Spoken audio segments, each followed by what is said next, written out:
J'aime l'aventure, j'aime l'inconnu, j'aime bien découvrir.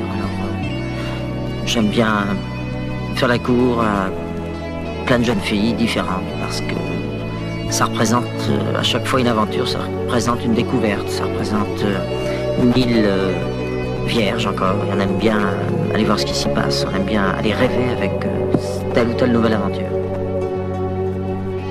Je courtise la fille en vertu de sa personnalité. Si elle est, ou du moins si elle m'inspire d'une façon romantique, c'est la main dans la main. Si elle est une tête de coquine, ben, je lui fais la cour dans un sens beaucoup plus sexuel que romantique. Et puis si elle a les deux, c'est les deux qui se mélangent étroitement et c'est presque l'idéal. Ça dépend. Le genre qui m'attire en général est un genre entier, c'est-à-dire ça peut être aussi bien... parce que la légende voudrait que je n'aime que les filles aux yeux bleus. Il est évident que j'ai été, en tout cas les premières années, attiré par les filles aux yeux bleus. Je me surprends souvent ces temps-ci à être séduit par des filles aux yeux clairs toujours, mais aux cheveux noirs. J'aime bien les brunes aux yeux bleus en général. Puis une brune aux yeux bleus avec des taches de rousseur, ça c'est presque le rêve. Mais je répète, c'est pas physiquement, c'est un tout. Je crois que d'abord c'est une espèce d'ambiance qui se dégage d'une fille. Il y a une espèce d'ensemble et puis après il y a le son. Le son de la voix, du rire, la façon de se tenir, de parler, les choses qu'elles disent. Enfin, c'est quand même très très particulier. Alors la fille de mes rêves ne peut pas exister dans ce monde parce qu'elle devrait avoir sur le visage les traits définitifs de l'insouciance. Alors quand on est insouciant dans ce monde, on est bête. C'est-à-dire que quelqu'un qui n'est pas conscient des réalités qui sont dramatiques est quelqu'un d'un peu fou et donc d'un peu bête, et ça ne serait pas la solution.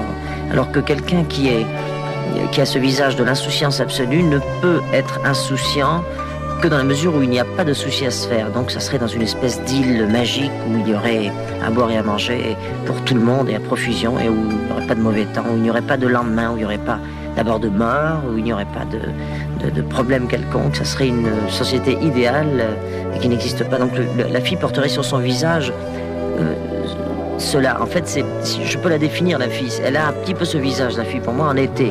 Parce qu'en été, c'est les vacances, parce qu'on n'a pas trop de soucis. Alors, on a un visage de vacances. Et un visage de vacances, c'est un visage insouciant. Et un visage insouciant, c'est un visage qui, moi, me fait rêver. Parce que finalement, tomber amoureuse, c'est être complètement déconnecté. C'est être complètement à part. C'est partir avec... une espèce de visage d'ange, un visage de rêve. Et un visage de rêve, je le répète, c'est un visage qui n'a pas de lendemain. C'est pourquoi j'aurais tendance, mais uniquement dans ce sens-là et pas sous l'angle de l'âge, à tomber amoureux facilement des filles qui sont jeunes parce qu'elles sont insouciantes. Parce qu'après, quand elles ont 19-20 ans, elles ont les rictus et les rides des réalités, et ça c'est triste.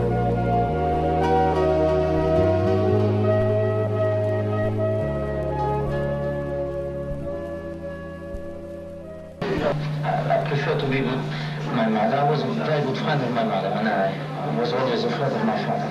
And I loved my mother because all her family was... My father was a family very conservatrice, you know, my father had a family very harsh, bourgeoise. I would say bourgeoise, very straight. Yeah. And my mother was Italian, you know. The two brothers of my mother were violinists and pianists, and they played and they lived this way all their life. And at my... Yes, I did. But I just met the family the day after wedding, that's all. Not before, not after. And I got married in '59. She was dancing. You know, the best dancers really are English. And there's no one English among them. But I tried really, but I do, how do you say, traditionally, I need to run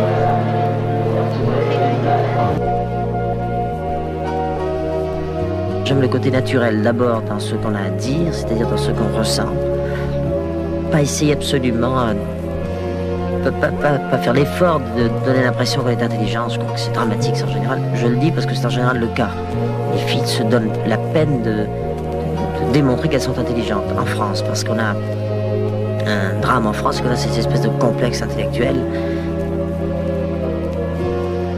En France, on a ce passé culturel à supporter, à accuser, à représenter un petit peu en quelque sorte. Et de père en fils, il y a le côté qu'est-ce que tu lis, tu vas à l'école, jusqu'à quand, jusqu'où, etc.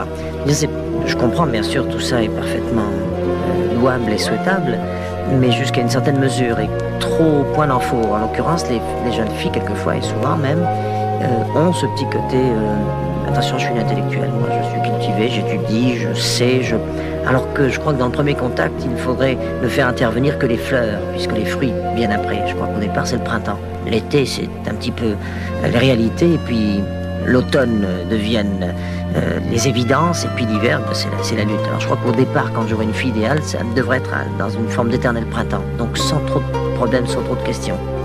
Deuxièmement, donc sous le même angle, il faudrait qu'elle ait physiquement une apparence printanière, c'est-à-dire pas trop de maquillage, un côté décontracté, propre. C'est drôle de préciser, mais quelquefois les filles ne sont pas très propres, en tout cas d'aspect. Alors un petit côté sain, un petit côté appétissant. Puis troisième règle, un bon goût général dans la façon de parler, de se vêtir, de marcher, de prévoir l'avenir, de tas de choses. J'ai un univers très, très spécial. Je suppose que chaque chanteur a son univers aussi, mais j'ai un univers de musique qui est le mien, qui est très spécial. Et même quand je ne parle pas de musique, je suis toujours dans cette espèce d'univers, dans cette espèce d'ambiance. Tous les gens qui sont autour de moi ont ces mêmes ambiances, ressentent les mêmes choses que moi. On a notre langage, on a nos coups d'œil, on a nos façons de ressentir les choses. Et je crois que les favinettes font partie intégrante de ce monde. Il m'arrive d'être beaucoup plus à l'aise très souvent avec des favinettes qui font partie de mon monde qu'avec des gens que je ne connais pas et qui n'en font absolument pas partie. Disons que les favinettes ont déjà la moitié de la clé de mes secrets, puisqu'elles connaissent déjà mon monde de musique, puisqu'elles le ressentent directement. Puis il n'y a plus qu'à me découvrir moi un petit peu et mon ambiance parallèle à cette ambiance de musique qu'elles connaissent par cœur. Les favinettes pour moi font partie intégrante de ma vie.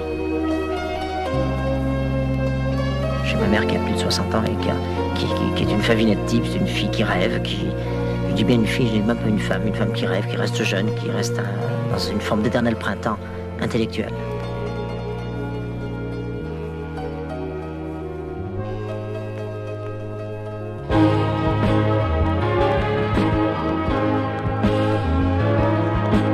À la claire fontaine, mes amis de toujours, j'ai vos noms dans la tête qui me parlent d'amour.